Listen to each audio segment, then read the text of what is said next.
We'll come back. A lot more on College Game. You said that. I didn't say that. Little politics. We're going to visit with Larry Coker about Miami's narrow escape on Thursday night and look ahead to the game in Tallahassee. And the story of a courageous coach who suddenly finds himself in unfamiliar territory. I've always made sure that everybody else is okay. And now I have to do something for myself.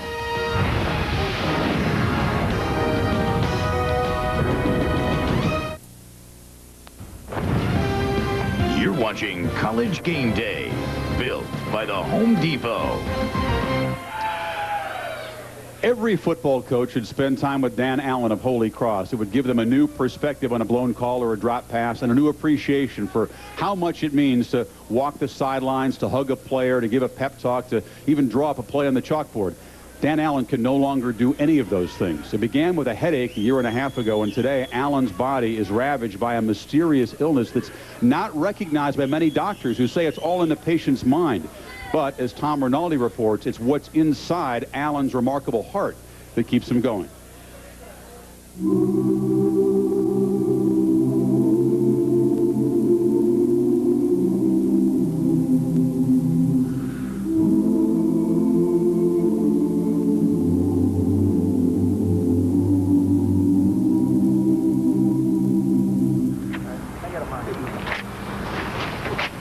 If you feel pity seeing this picture, stop. Dan Allen doesn't want you to see a football coach who can't walk, or drive, or dress. He wants you to see a football coach, as his team does. His love for this team, this family, and this sport. And he's just a guy that's well determined, and he doesn't let anything beat him. I hope they see me as a head coach, me as their motivator, me as someone that cares about them a great deal. For his first 6 seasons at Holy Cross, Dan Allen was a tempest of motion on the sideline, as tired as his players by game's end. Last year, before the start of his 7th season, he started feeling dizzy, nauseous, with weakness in his leg. He walked with a limp. And then through the rest of the summer, by the time the season came, he needed the aid of a cane. I knew I was dealing with something, wasn't quite sure of what that exactly was. So I think I hid it pretty well while I was getting treatments and things like that. Why did you hide it, Dan? Well, I think just the fear of what people would think, maybe the fear of losing your job, because, you know, I have 4 other mouths to feed, and a fear of losing my program. So that was a big part. In October last season, Dan Allen realized he could no longer keep his illness private, and he could no longer coach his team. 2 days after a loss at Yale, he called his players and his coaches together to tell them he was sick and he needed help. It was just complete silence. I remember looking at one of our captains who was a roommate of mine, and just tears came down his eyes. I knew if I were to take some time off, then the whole world's going to know something. So that was pretty scary. But I knew it's something I had to do for myself and for my family. So it's probably the first time I ever put myself before anybody else. Okay. And I got the legs? Allen returned to his team after a month's leave of absence, but his body continued to weaken. This spring, after nearly a year of uncertainty, he was diagnosed with MCS, multiple chemical sensitivity, a condition triggered by exposure to chemicals in the environment.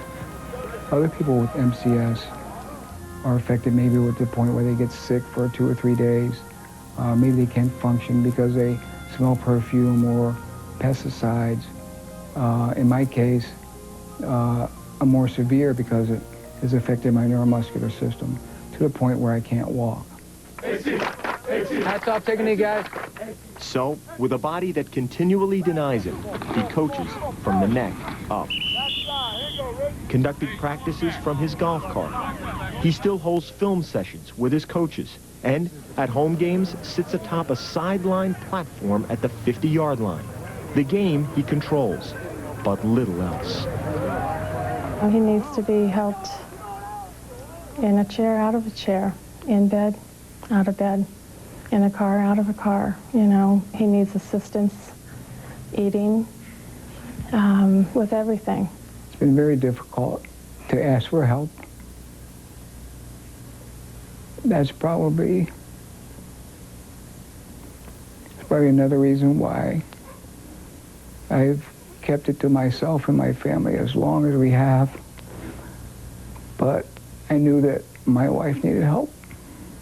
Finish on three, 1, 2, 3, finish! Let's go, fellas, take it out. At the center of so many young, healthy men, Alan tries to keep his fears to himself. It's his courage he shares. When you see Danny and how strong and how positive and how productive he is, you gain strength. You know, that's my feeling every day. You know, I never turn my back on anything, and certainly not going to turn my back on my team, my staff. You know, I love those guys so much.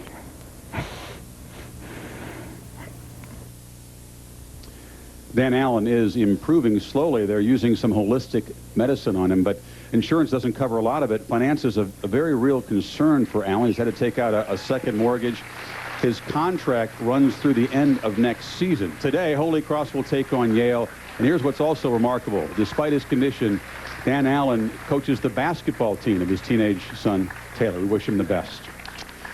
College Game Day will continue from Austin right after this.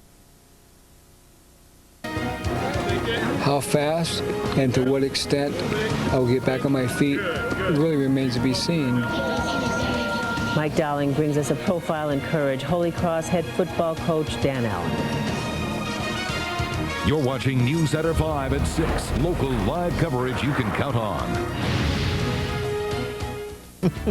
I'm painting a picture of a great story tonight that Mike Dowling has for us. Dan Allen, You are worse than the politicians. You don't answer a question. You'll love this story of courage, determination, and stick-to-itiveness. All right, this is a fantastic story, folks.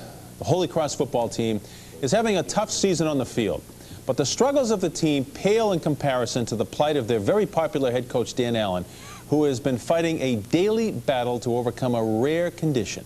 Mike Dowling has our story now from Worcester. For 26 years, Dan Allen has been a football coach and a pretty good football coach. 8 years as a successful assistant at Holy Cross, followed by a winning record as BU's head coach for 6 years. And this season is Allen's 8th as head coach at the Cross. But this year is unlike any year Allen or any other coach in any sport has ever experienced. When he told us the news, it was kind of a bummer. The news was that the numbness that Allen had experienced in his leg last season had spread to all of his extremities. We kind of got a taste of what it was going to be like last spring. He would coach from the golf cart. Allen was diagnosed with a very rare form of MCS, or multiple chemical sensitivity, relegating him to a wheelchair. How I'm doing it? It's a struggle sometimes. He undergoes colon hydrotherapy on a regular basis to try to clean out the toxins affecting his body. He also sees a chiropractor, a massage therapist, and a physical therapist, with the help of his taxi driver, his wife. It wears on her a great deal, but she's a trooper. And with the support he gets from home, he coaches like he has never coached before. I really think I've become a better head coach because now I can sit back and observe everything that goes on out here in the field. So he still lets you have it when you're not doing your job? Oh yeah, he lets us know. They're a little bit lucky though because of the condition I have. I can't yell as loud as I would like to. Every member of this football team has the utmost respect for Coach Allen. To see him fight every day and come out here, it's just incredible. Mike Dowling, SportsCenter 5. Boy, oh boy, what a rare thing, right out of the It blue, is. huh? A lot of things that affect them, they just can't put their finger on. Sometimes it's hairspray. So it's just stuff in the environment. Stuff in the environment that's the toxins, and they affect him quite differently. But he's not stopping. He's going to stay very busy. He's going to coach his son's travel basketball team in the winter. His daughter has on a travel basketball team she wants him to coach, and he's already said yes to that. Wow. So he's a fighter, a trooper, and we wish him nothing but the best. He's a great, terrific guy. I don't know him personally, but those who do tell me he's just wonderful. He sure is. They love him.